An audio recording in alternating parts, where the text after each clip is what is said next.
The explode command will break an object, typically a block that's been imported from a CAD file, into segments. So for example, I have a building here, and you'll see that when I hover over the building it says it's a CAD block reference, and it's the footprint. And I can also tell that it's a block reference because I got this one grip here, and it allows me to move the block or scale the block.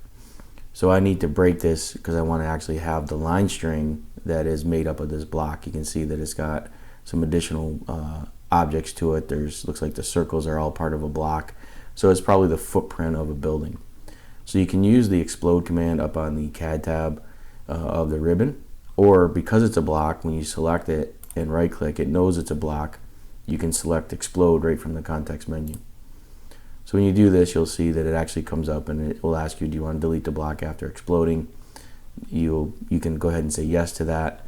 You can pick other objects. I'm just going to go ahead and click on explode, and what that'll do is break it into segments. So now you'll see that it's got 650 segments that made up this block.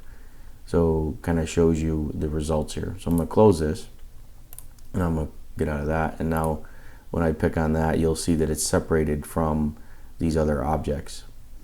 And now I have just a line string. So if I right click and go to properties, you'll see that it's just a line string, or a CAD polyline in this case, of the building, and I don't have the rest of the objects.